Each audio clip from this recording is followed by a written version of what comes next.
Subscribe before the truth disappears. Sometimes it's hiding in your own window. The house on McCurtain Street was not supposed to have a heartbeat after midnight, but on the last Wednesday of May 1991, a light stroked the ceiling like a slow breath. The kitchen clock fought the quiet with a dull tick, and the small terrier next door whined at something it couldn't name. At 12:17 a.m., a car eased into view, headlamps briefly pooling on the lace of the sitting room curtains, then rolled past without stopping. 3 minutes later, the same car came back, slower this time, as if timing itself to the metronome of the clock inside. By sunrise, the kettle would still be warm to the touch.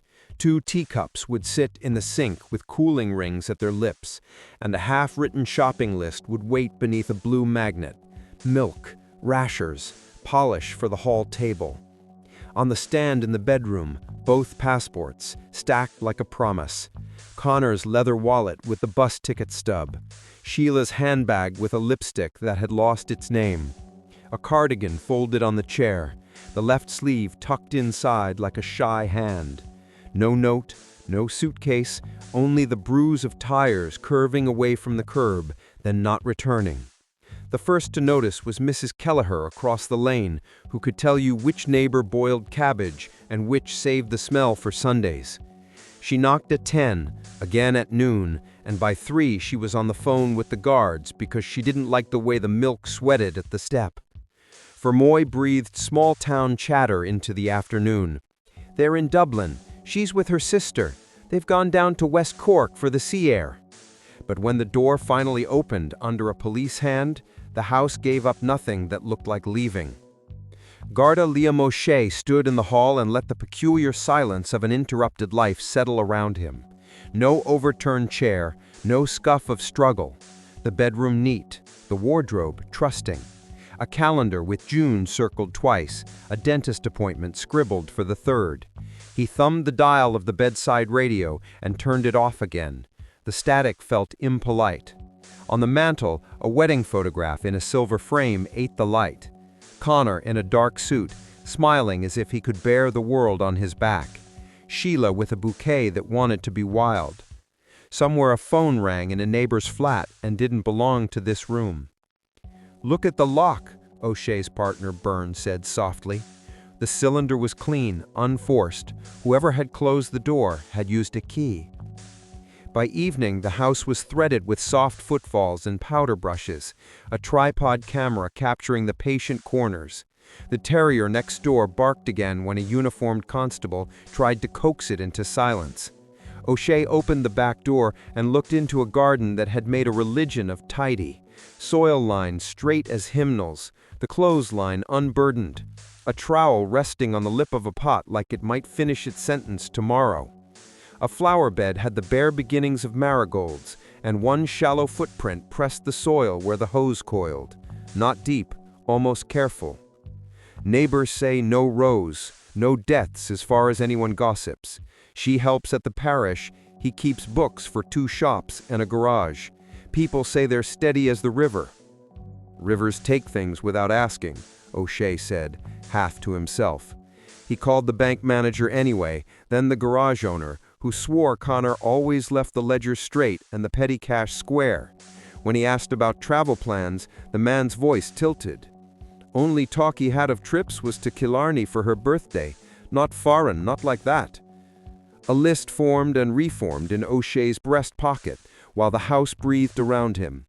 Collect prints from the kitchen table, check the telephone records, canvass the road for the car that circled at 12:17.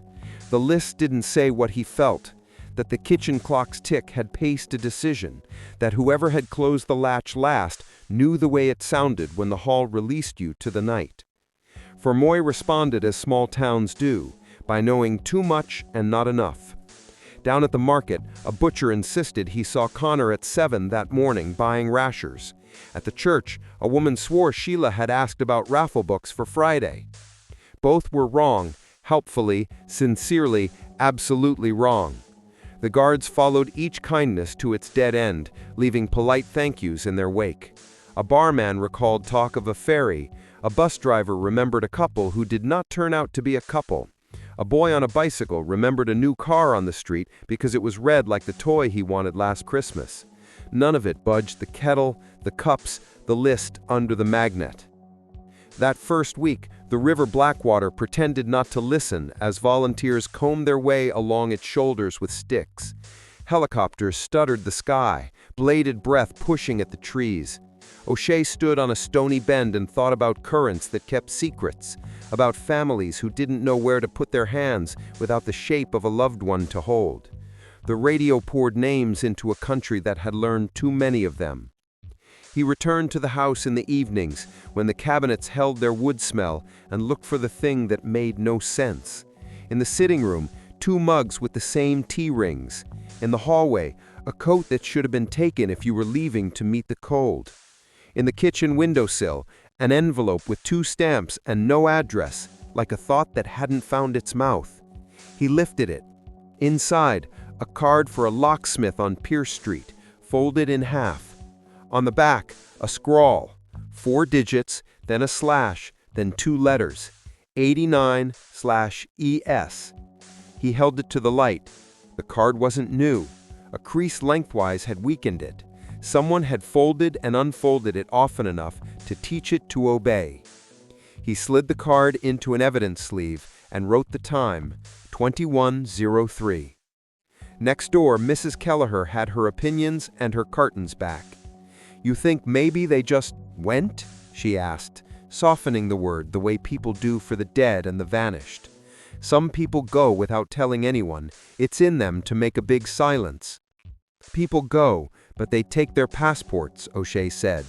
"Well," she said, not without kindness, "maybe they forgot the one thing you think no one forgets." He knocked at the locksmith's in the morning. The bell marked his entrance with a bright note, and an old man with a nose like a beak and fingers dyed with metal dust looked up from a bench. "I'm looking into work you might have done," O'Shea began. "Keys don't talk once they leave my counter," he said, then sighed at his own line. "What's the address?" When O'Shea told him, the fingers paused over the teeth of a blank. He scrolled through a ledger dotted with grease and dates until he found the line. May, yes, first week, new cylinder supplied, 2 copies cut, customer name, Dwyer, yes, receipt paid cash, note says, travel lock. "Travel lock?" O'Shea asked. "Fellas get peculiar when they're leaving a house empty. They want a cylinder that can be swapped in and out. You pop the old, you pop the new, you lock it, you go. No trace, no second keys floating with cousins." "So they ordered a change for leaving? Or for coming back after someone else has left?" the man said. "Words don't always say the thing." "Can you tell me who picked it up?" O'Shea asked. The old man tapped the ledger. "Signature's more ambition than penmanship, but the receipt number, here, matches a debit from an account at Hardware. Would have been billed to Murphy's on the quay. They won't give you the record unless you smile twice and look like a receipt yourself." O'Shea thanked him and smiled once on the way out, saving the second for Murphy's. Back at the station, the day built its own weather. A sergeant from finance came over with a shoebox of statements and an apology for every delay. The patterns were neat until they weren't. A petrol top-up in Mitchelston on a day when neither had any business in Mitchelston. A cash withdrawal of £200 2 days before the disappearance, then a deposit for the same amount at a different branch the day after. A bankbook entry in Conor Sand with a figure crossed out, corrected, crossed again, then left like a wound. "Someone juggling," Byrne muttered. "Or someone learning how to," O'Shea said. He called Murphy's and smiled twice. They produced the invoice, 1 cylinder, 2 keys, travel lock kit. Collected by a man in a navy cap, paid cash, and a note scribbled by a clerk who enjoyed details. Asked about double-glazed back door. Accent not local. Smelled like smoke. Smoke was not a person and not a name, but it belonged to someone. O'Shea wrote navy cap, not local, smoke in his book, and drew a box around it like he did when he wanted to trap a thought for later. That evening, when the street lamps cupped their orange hands around the lane, a young guard tugged at O'Shea's sleeve. "Sir," he said, "you'll want to see this." They stood over a map of Fermoy, the roads marked in highlighter, who canvassed where and when. The young guard pointed at the far edge near the bypass.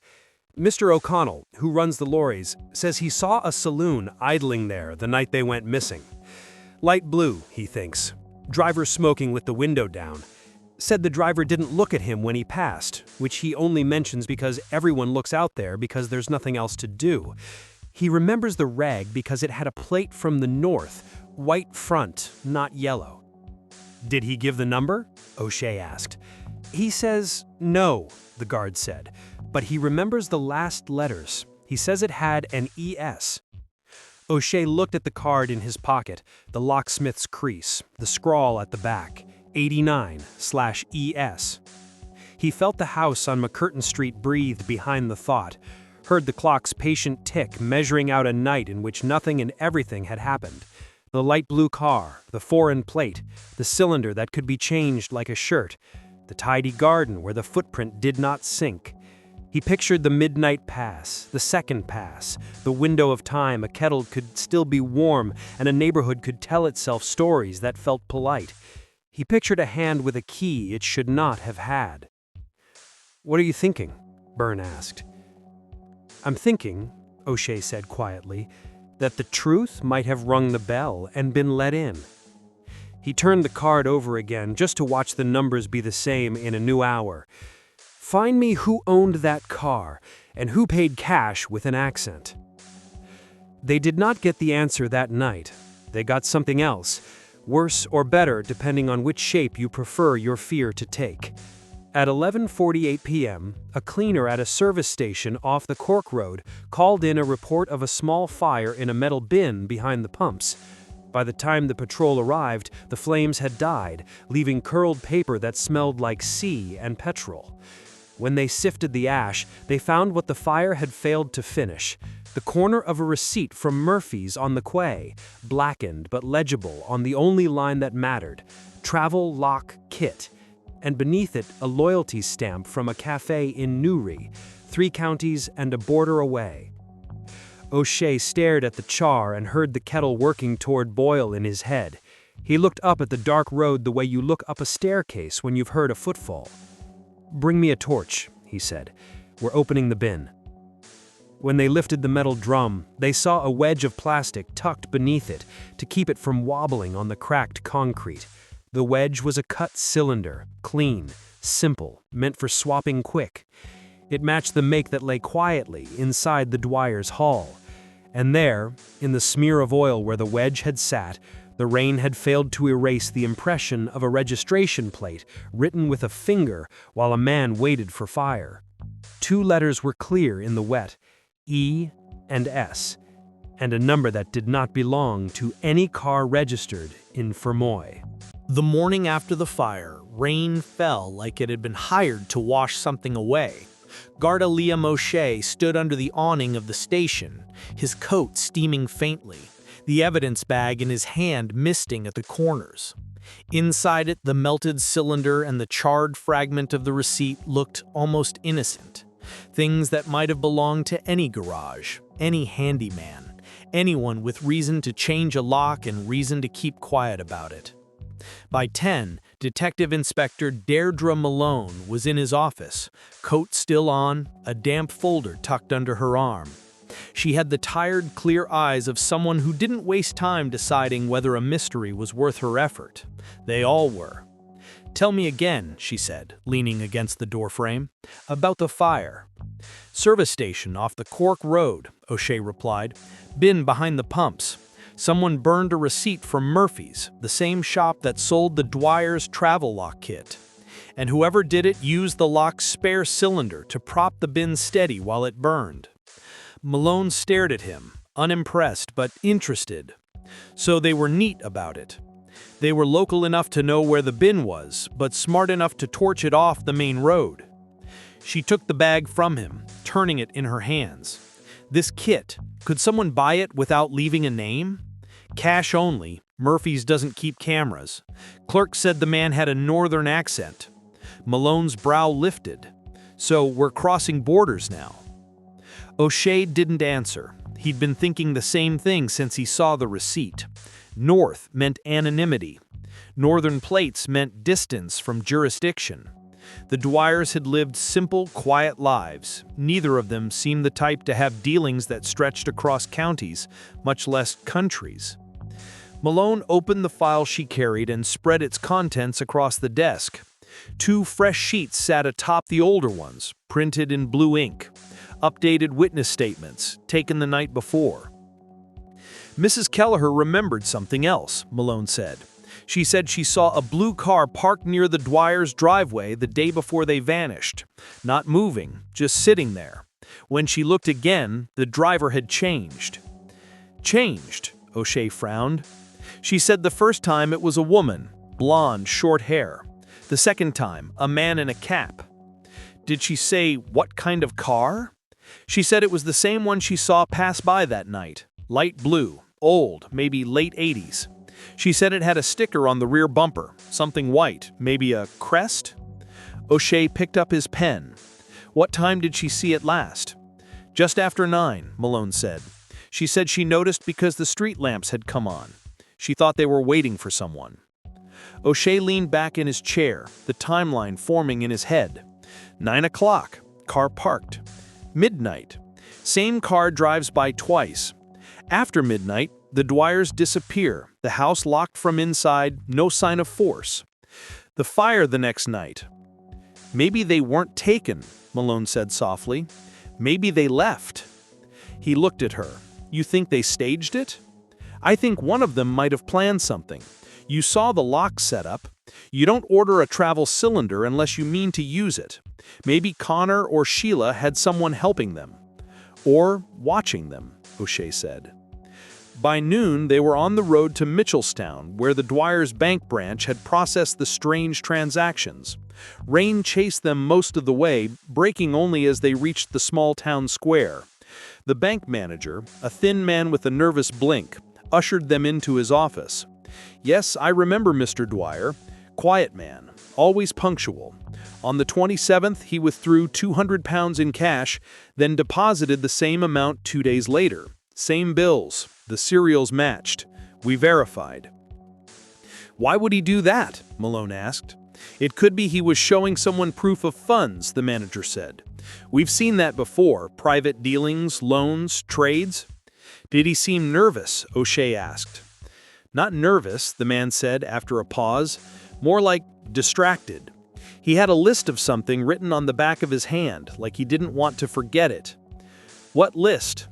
I couldn't see, just a few letters and numbers. Could have been a registration plate. He kept rubbing it when he signed the slip. Outside, the rain began again, light at first and then deliberate, as if the clouds had been waiting for the right sentence to fall. They drove to the edge of town where an old lay-by faced the fields. A local constable met them there, his hat dark with water. We canvassed the bypass again, the one where the lorry driver saw the car. We found tire impressions still visible on the verge, not new, but fresh enough that we cast them. The tread matches a Dunlop, and we found this about 20 feet off the road.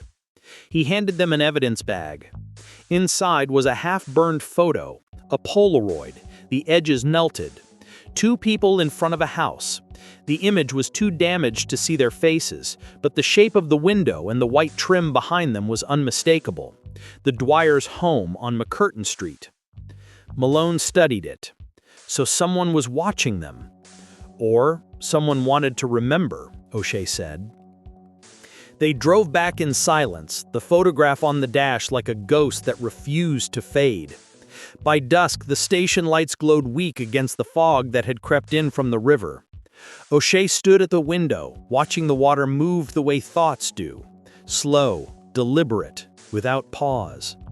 You ever think, Malone said quietly from behind him, that the truth isn't buried deep at all? It's just sitting there, waiting for someone brave enough to look? He nodded. I think sometimes it's hiding where everyone stopped searching. That night, a call came from Cork City. A patrol officer had run the partial plate from the witness description, 89ES, through the old border registry. It matched a vehicle reported sold for cash in 1990, a light blue Ford Sierra, registered to a name that made O'Shea stop mid-sentence. Hennessy. Retired Lieutenant Colin Hennessy, a former Garda. When O'Shea hung up the phone, the rain outside had stopped. The world seemed to hold its breath as though it knew what came next. "We've been staring at ghosts, and one of them used to wear a badge," he said. Malone's voice was barely above a whisper. Then he knew how to disappear without leaving a mess. O'Shea looked at the evidence board, the house, the car, the receipt, the lock, and felt the clock in the Dwyer's kitchen ticking somewhere deep inside his own head. "Start pulling his service record," he said. "If he signed off in '91, he didn't retire. He ran." When the first file came through an hour later, the header read, "Transferred. Internal Inquiry, 1989. And beneath that, a name scribbled in red ink that no one had ever followed up on. Dwyer C. The line that separated the investigator from the investigated had blurred. And this time, someone had taken the truth with them. Morning arrived like a false promise. Sunlight pressed thin through low clouds, pale enough to look like mercy, but hollow when you touched it. Detective Liam O'Shea hadn't slept. The name Hennessy had stayed in his head all night, looping with the same steady rhythm as the Dwyer's kitchen clock. Tick, tick, tick, until the sound started to feel like guilt. By 8:15, he and Inspector Malone were back on the road, heading north toward Cobe, where the retired lieutenant had once lived before vanishing in the early 90s. O'Shea gripped the wheel tighter than the road required. Internal Inquiry, 1989, Malone read from the manila file on her lap. Suspension for evidence tampering, a smuggling case that went sideways. No criminal conviction, but he left the force within a year. Bought property in Cork County under his wife's name. Sold it for cash in '91, then gone. 91, O'Shea repeated. Same year the Dwyers disappeared. Malone nodded. And now his car turns up in the same investigation. When they reached the address, the old cottage looked half drowned in ivy and thyme. The windows were clouded, and the garden had reclaimed itself, weeds like fingers curling around the gate. The current tenant, a woman in her 60s, stepped out when they flashed their IDs. "Hennessy," she said. "You're not the first to ask. Lived here before me, years ago. Left in a hurry, never came back." "Did he say where he was going?" Malone asked. "He said home, but I never figured out where that was." Inside, the air was still heavy with dust. They searched the back shed where the floorboards creaked and the corners smelled faintly of petrol. O'Shea's flashlight caught a glint near the wall, a stack of old cans, behind which sat a wooden crate. Inside, 2 faded notebooks, brittle with age. The first bore the initials CH, the second smudged CD. Malone flipped open the first. It was a duty log from Hennessy's time on the force, but instead of official entries, the margins were filled with notes. Contact met at Key Street Cafe. Package delivered. Dwyer Cooperative. She looked up at O'Shea. He was meeting with Conor Dwyer. The second notebook told the rest. Handwriting smaller, more deliberate. Conor's. The first page read, May 1991. The meeting with H didn't go as planned. He wants more than he promised. Sheila says it's dangerous, but we can't go to the guards. He is the guards. O'Shea exhaled through his nose, the weight of the words hitting like a stone. So Hennessy was extorting him. Or silencing him? Malone said quietly. They photographed every page, every detail, then sealed the notebooks in evidence bags. As O'Shea straightened, he caught something half hidden behind the crate, a scrap of cloth, oil-stained and stiff. He lifted it with gloved fingers. The fabric bore the faint outline of a Garda badge, the stitching blackened and frayed. A uniform piece, abandoned, but not forgotten. That evening, the investigation turned from slow burn to flash fire. A tip came from a retired postmaster in Fermoy, a letter sent months after the Dwyers vanished. It had no return address, only a postmark from Newry. Inside, a single sentence typed in courier font. The car wasn't meant to come back. No name, no signature, just the same initials as before, typed small in the corner, CH. Malone leaned over the table. He's still alive. O'Shea stared at the words, the simplicity of the threat disguised as confession. Or he was, long enough to write this. He traced the thought backward, the forged lock, the blue car, the cash payments, the Dwyer's disappearance. Hennessy hadn't just known them, he'd used them. By midnight, they'd pieced together what the official files had missed. In 1989, Conor Dwyer had been a low-level bookkeeper for a construction company under Garda contract. The company had gone bankrupt after funds were discovered missing, money meant for police housing developments. Internal investigators had suspected an officer was skimming the accounts. That officer was Colin Hennessy. Conor had discovered the fraud, and instead of coming forward, he tried to negotiate. Sheila must have known. She'd helped him gather the papers. The notebooks weren't just notes. They were leverage. Evidence. When Hennessy realized the couple wouldn't stay quiet forever, he offered them protection. Then, on May 29, 1991, the protection became a disappearance. 3 days later, the breakthrough came in a place no one expected, a farmer's shed 30 miles outside Fermoy. The farmer had called about a rusted vehicle buried in the far field, uncovered after heavy rain loosened the soil. The car was a light blue Ford Sierra, the registration plate 89ES427. Inside, beneath decades of mud, they found two things, both wrapped in plastic: a ring with Sheila's initials and a service revolver registered to Lieutenant Colin Hennessy. Malone stared through the open door of the wreck. He buried his past in a field and thought it would rot with him. But it didn't. It waited.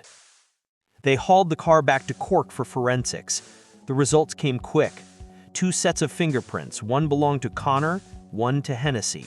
Sheila's were found on the dashboard, smeared as if she'd reached for the door. The forensics team confirmed what the mountain of silence had hidden for 35 years. Sheila died trying to flee the car. O'Shea stood outside the station that night, the sky dark with storm. His phone buzzed, an unknown number. He answered. "Detective," a male voice said, older, rasped, carrying the weight of too many winters. "You've found enough." "Who is this?" "You know." The line crackled with wind, distant water. A dock, maybe. "Where are you, Hennessy?" A pause. Then, "Where I've always been, right in front of you. You just never looked long enough." The call ended. O'Shea replayed the voice in his mind, certain, tired, defiant. Hennessy had never left Ireland. He'd just changed his name, shifted his shadow. 2 weeks later, a fisherman off the coast near Youghal hauled in a plastic case snagged in his net. Inside, sealed from the salt, was a cassette tape labeled Dwyer Hennessy 591. On the recording, the voices were faint, muffled by decades. Conor spoke first, calm, nervous. "You said we'd be safe if we handed it over." Then another voice, Hennessy's, low, steady. "You'll be safe when I say you are, not before." A door opened. Footsteps. Then Sheila's voice. "We can't keep running from something you started." And then, silence. The tape ended there, as if someone had cut the world in half. At the final press conference, Detective O'Shea stood before the microphones, the cold light of cameras flickering across his face. After 35 years, he said, the disappearance of Conor and Sheila Dwyer is no longer unsolved. We have located their remains and linked them directly to former Garda Lieutenant Colin Hennessy, who evaded justice by manipulating those under his command. The truth was never hidden, it was simply ignored. Reporters shouted questions, cameras blinked like restless eyes. O'Shea answered none. When he returned to his office, a single envelope sat on his desk. No stamp, no name. Inside, a photograph. It showed the front of the Dwyer's house, lights on, curtains open, and a shadow in the window that hadn't been there before. The back of the photo read only one line, typed faintly like a whisper. "You found what I left you, but you still don't know why." O'Shea turned the photo over again, staring into the grain. Outside, the church bells struck midnight, and somewhere in the darkness, the river shifted its course ever so slightly. The truth wasn't gone. It had simply learned how to wait. If you thought this one was wild, his voice might have said to the viewers, low and steady, wait for the next. Hit subscribe so you don't miss when the past knocks again.